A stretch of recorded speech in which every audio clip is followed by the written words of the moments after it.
Hello and welcome दोस्तों। मैं आपका दोस्त ओम प्रकाश आप सभी का स्वागत करता हूं आपके अपने चैनल लीगल बडी में। दोस्तों, आज मैं आपके लिए लेबर लॉ का एक और लेक्चर लेके आया हूं जिसका टॉपिक होगा स्ट्राइक। तो दोस्तों, आज के इस वीडियो में हम जानेंगे कि स्ट्राइक क्या है, स्ट्राइक के एसेंशियल एलिमेंट्स क्या हैं, स्ट्राइक पर जाने के क्या क्या कंडीशन हैं, कब एक स्ट्राइक इलीगल स्ट्राइक बन जाता है और स्ट्राइक और लॉकआउट के बीच में क्या डिफरेंस है। तो चलिए दोस्तों, बिना समय गवाए चलते हैं आज के लेक्चर की ओर। आइए दोस्तों, स्ट्राइक की डेफिनेशन को देख लेते हैं। Section 2Q define strike as follow: as a session of work by a body of person employed any industry acting in combination or a concerned refusal or a refusal under a common understanding of any number of person who or have been so employed to continue to work or to accept employment। दोस्तों, मैं इस definition की हिंदी ठीक direct वाली: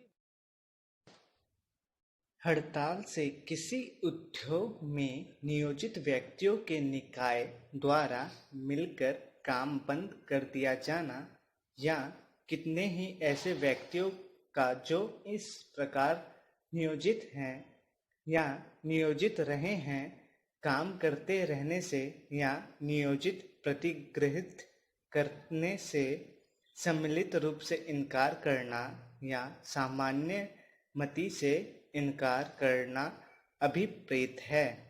दोस्तों, ये जो definition है वो क्लियर करती है स्ट्राइक के main elements: collective behaviour, consultation, concerted efforts and common understanding को। यह इमैटेरियल है कि कितने पर्सन है जो स्ट्राइक में पार्ट लेते हैं और ये स्ट्राइक बनता कैसे है। आगे देखिए दोस्तों, in simple words, strike is a period of time when people refuse to go to work, usually because they want more money और बेटर वर्किंग कंडीशन।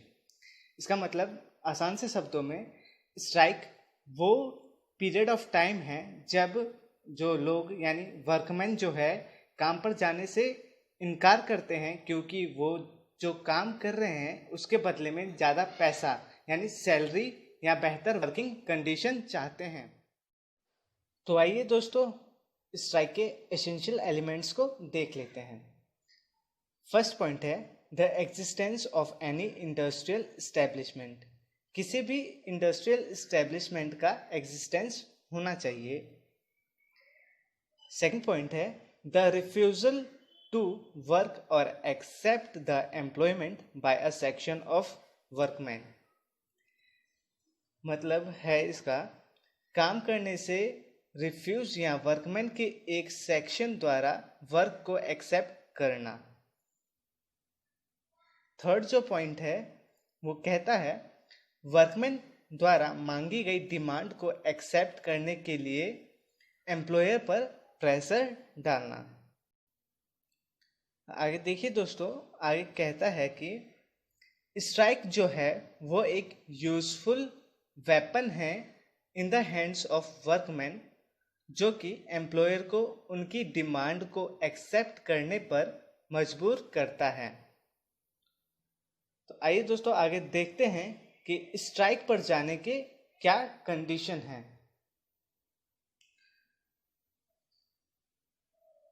कोई भी वर्कमैन कॉन्ट्रैक्ट को तोड़कर या पब्लिक यूटिलिटी सर्विसेज में स्ट्राइक पर नहीं जा सकता है। इसमें देखिए ए पॉइंट क्या कहता है,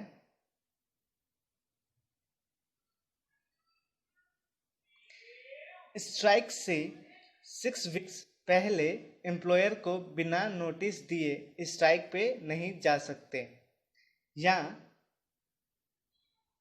14 डेज के नोटिस के बिना या स्ट्राइक के डेट की एक्सपायरी से पहले जो कि नोटिस में स्पेसिफाइड है, या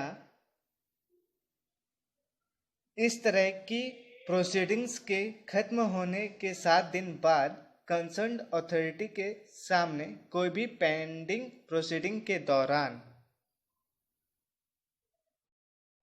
ये जो केस था Buckingham and Carnatic company limited versus its workmen's AIR 1953 SC 47, इस केस में सुप्रीम कोर्ट ने कहा कि ये जो स्ट्राइक का नोटिस है वो सिर्फ पब्लिक यूटिलिटी सर्विसेज में देना जरूरी है, ना कि जर्नल नेचर की इंडस्ट्री में भी। आइए दोस्तों देख लेते हैं कि स्ट्राइक कब इलीगल हो जाता है। The strike shall be illegal in the following circumstances।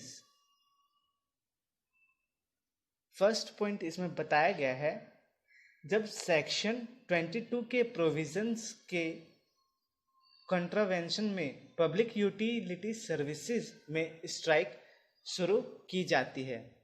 Further इसी पॉइंट में ही कहा गया है कि सेक्शन 23 के कंट्रावेंशन में इंडस्ट्रियल एस्टेब्लिशमेंट में स्ट्राइक की जाती है, और फिर इसी में यह भी कहा गया है कि अगर स्ट्राइक एप्रोप्रिएट गवर्नमेंट के किसी ऑर्डर के वॉयलेशन में की जाती है तो इन कंडीशंस में स्ट्राइक इलीगल होगी। But strike shall not be illegal in the following events.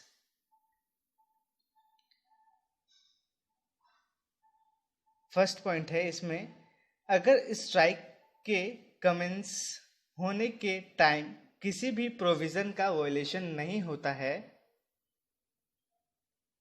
Second है, अगर ये जो स्ट्राइक है वो गवर्नमेंट के किसी भी ऑर्डर द्वारा प्रोहिबिटेड नहीं है। थर्ड पॉइंट है, अगर एम्प्लॉयर के द्वारा लॉकआउट डिक्लेयर कर दी जाती है तो। ये 3 जो कंडीशन है दोस्तों, ये वो कंडीशन है जिसमें स्ट्राइक इलीगल नहीं मानी जाती है। आगे देखिए, आगे बता रखा है, एम्प्लॉयर और एम्प्लॉई के रिलेशनशिप को टर्मिनेशन करने और स्ट्राइक के पीरियड को अनऑथराइज्ड एब्सेंस के रिगार्डिंग कोई भी प्रोविजन नहीं बताई गई है।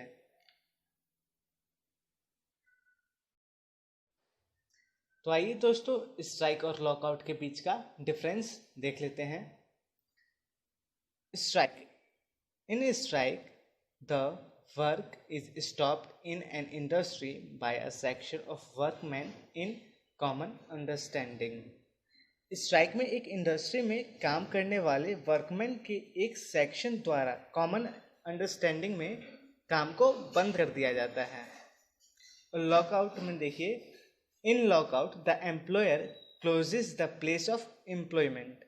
इसमें लॉकआउट में क्या होता है कि एम्प्लॉयर जो है वो एम्प्लॉयमेंट के प्लेस को ही क्लोज कर देता है, मतलब अपनी फैक्ट्री में ताला लगा देता है।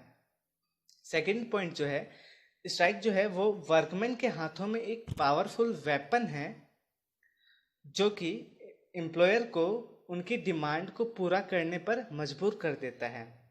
तो देख लीजिए लॉकआउट में क्या, लॉकआउट जो है वो एम्प्लॉयर के हाथों में एक वेपन है जो कि वर्कमैन को डिस्करेज एंड स्ट्राइक को चेक करने के लिए होता है। अब थर्ड पॉइंट देख लीजिए, स्ट्राइक में वर्कमैन जो होता है वो काम करने से मना करता है और लॉकआउट में एम्प्लॉयर जो है वो एम्प्लॉयमेंट देने से मना करता है। तो दोस्तों आज के इस वीडियो में हमने जाना कि स्ट्राइक क्या होता है, स्ट्राइक के एसेंशियल एलिमेंट्स क्या है, स्ट्राइक पर जाने के क्या कंडीशंस है, कब एक स्ट्राइक इलीगल हो जाता है और स्ट्राइक एंड लॉकआउट के बीच में क्या डिफरेंस है। उम्मीद है दोस्तों कि आप सभी को ये वीडियो अच्छी लगी होगी। तो दोस्तों वीडियो को लाइक करें, शेयर करें और हमारे चैनल लीगल बड्डी को सब्सक्राइब करना ना भूलें। Thank you.